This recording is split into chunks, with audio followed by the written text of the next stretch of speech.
Have you ever had a flight canceled at the last minute or been called to pick up your sick child from school in the middle of your workday? Life throws us curveballs all the time. Sometimes it's just plain overwhelming, but the more quickly we can adapt to change, the more ease we can feel. Adapting to change can be really difficult for our neurodiverse learners, particularly those on the autism spectrum. In this episode, we're going to talk about why change is so hard and look at some tools for helping your child build stronger comprehension and mental flexibility. Welcome to the LD Expert Podcast, your place for answers and solutions for dyslexia and learning differences.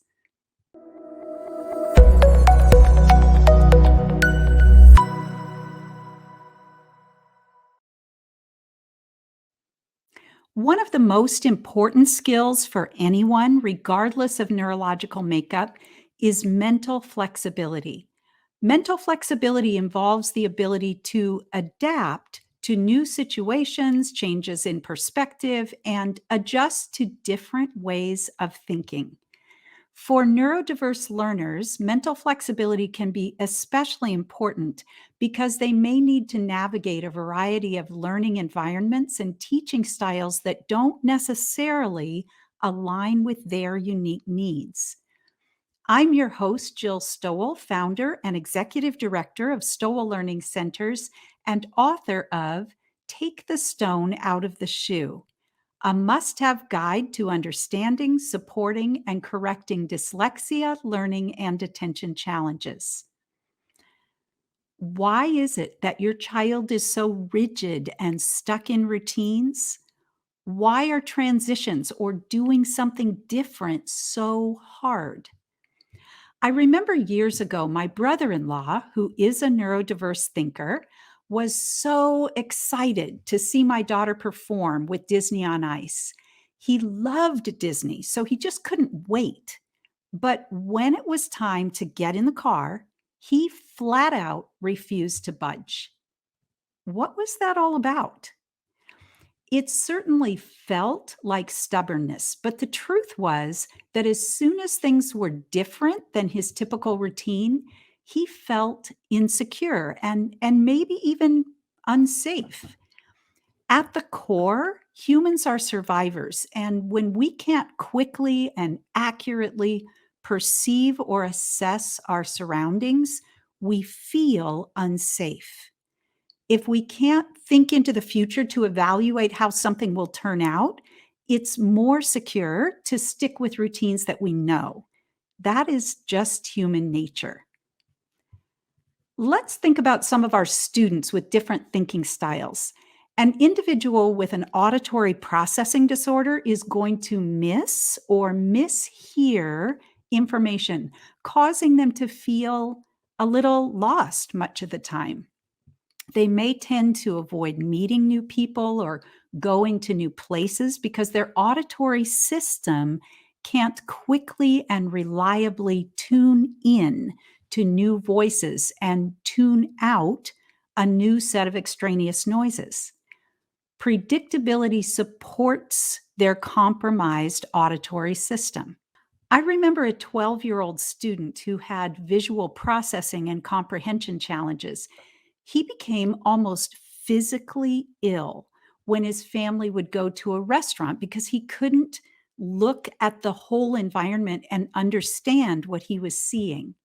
He felt disoriented and unsafe.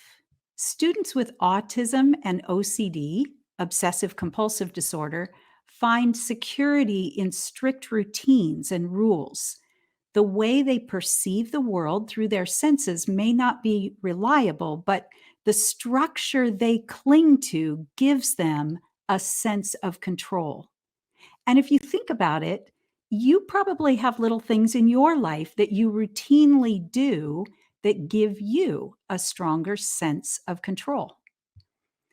The more mentally flexible that you are, the more easily you can navigate life and relationships. We see our students becoming more aware and more flexible as their underlying skills base becomes stronger and more consistent. The most basic foundation of learning and functioning is movement, in particular, reflex movements. The reflexes that babies are born with jumpstart learning by getting babies moving even before birth. Infant reflexes integrate, maturing into lifelong reflexes or essentially disappearing when they're no longer needed. If these primitive infant reflexes continue to fire when they're not needed, they can cause discomfort, kind of like little neurological glitches. Think of the nervous system as a highway and unintegrated reflexes as little roadblocks along the highway. Humans are survivors, so we figure out ways to function. But just like getting around a roadblock when you're driving, compensating for retained or unintegrated reflexes makes things take longer and feel more difficult. The first step in building more mental and emotional flexibility is identifying the underlying skills that are not serving the student well enough, whether it's retained reflexes, poor body awareness and control, auditory or visual processing, memory, or attention. These skills can be developed, and we see over and over that when students have a strong foundation of processing skills, they can operate with greater ease and flow. They can be more flexible and roll with the punches, so to speak. I remember a student we worked with named Anya. Anya was 11 years old. Her family really liked going to Baskin Robbins for ice cream, and they kind of did that every weekend. And Anya had never chosen any kind of ice cream other than vanilla. She was autistic and very afraid to branch out and try anything new. One day, her mom came into the learning center ecstatic, saying that her daughter had chosen chocolate ice cream on the family's weekend trip to Baskin Robbins. One of the things that we see with our students, regardless of the type of challenges, is that as we work to help them develop more consistent and stronger underlying processing skills, they become more secure, confident, and mentally flexible.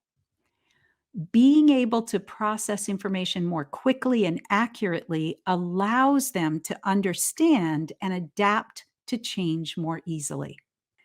Let's talk about some things that you can do at home to make life a little smoother for you and your inflexible child or teen. First, we all do better when we're prepared.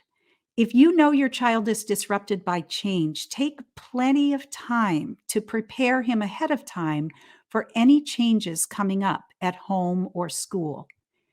If you're going to have relatives come and stay in your home, or if you're going out to dinner or on a trip, multiple times, talk about what to expect. Talk about it, visualize it, role play it. Get your child to talk through it. Our students on the autism spectrum tend to be very visual, so drawings and photos and other visuals can help. If your child tends to get stuck, here are a couple of integrating activities that will help them get unstuck and be more open to a bigger picture. The left hemisphere of the brain tends to focus on details and sequential information. The right hemisphere tends to see the big picture, the whole. We need both perspectives for ease in learning and functioning.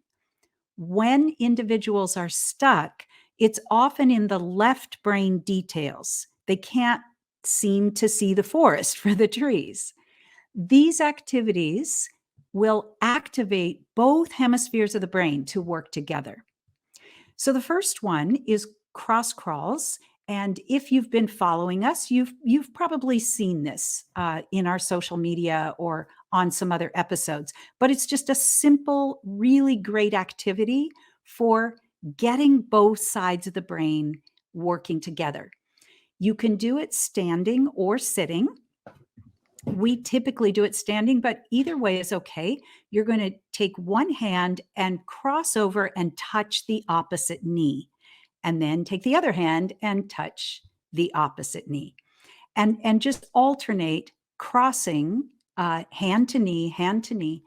Do that for 30 to 60 seconds at a moderate pace. Sometimes our kids get going really, really fast with it, and pretty soon they're not really crossing anymore. And crossing the midline of your body is really important. That's what's helping to integrate. So, hand to the opposite knee, do it for 30 to 60 seconds. The second one is called infinity walk. And what you're going to do is, in a nice big space, you're going to walk the infinity sign. If that's hard for your child to do, you might have them follow you as you walk the infinity sign. And so they're just going to, you're going to coach them with kind of a soft, quiet, slow voice to walk at a moderate pace, to look forward, to just kind of relax their shoulders as they walk around that infinity sign, or what we sometimes call a lazy 8. And they should do that a number of times until you see that they're just starting to relax. These are really good activities for your kids to do before or after school, or at transition times between assignments at school or between homework assignments. Cross crawls are very effective and very easy to do, even for a whole classroom. In order to be flexible with information, we have to have good comprehension of the whole, or the big picture, and an understanding of how the parts or details fit in. Do you ever read the synopsis for a book or a TV series before reading or watching it? Having that glimpse at the big picture gives you context for the characters and the story, so that you feel more engaged from the beginning. So remember the boy I mentioned who felt physically ill when his family would go to a restaurant? When he walked in the door, he just couldn't see how the restaurant was organized. So there was a lot of noise and people and things and movement in the space, and he felt disoriented and uncomfortable. When we work with comprehension at the Learning Center, we always are trying to build an understanding of the big picture. If the student is reading a story, we have them visualize what they're reading about and imagine the images sequentially on the walls. We look at who is in every picture, what the action or idea seems to be for every picture. And this kind of helps the student see what the whole story is about. When we're working with planning and executive function, we always want the student to start with the end in mind. When I'm done, what do I want this to look like? It's easy for them to get stuck in specific details. So we want them to know what they're working toward or where they're headed first. Once you have that big picture in mind, you can start to build some flexibility. It takes some forethought, but you can begin to build the idea of more than one way to do things into your everyday life. An autistic child may have rituals and routines that they must follow every day in order to feel in control and secure. So don't start with those hard, fast rituals, but with things that the child is not particularly attached to. And what you're doing is you're building the idea that you can do things in different ways. For example, if you're going to the grocery store together, visualize and talk about how the store is laid out. In the store I shop at, the produce is on the far right side of the store and dairy products are on the far left side. So look at your store list and have your child help you plan out which side of the store to start on. Help them see things like, because most of what you need today is produce, you'll start on that side of the store. You can propose different scenarios. What if I mostly needed dairy products? Which side of the store would I start on? Use a visual schedule so that your child can see the big picture of the day and the order that they will do things.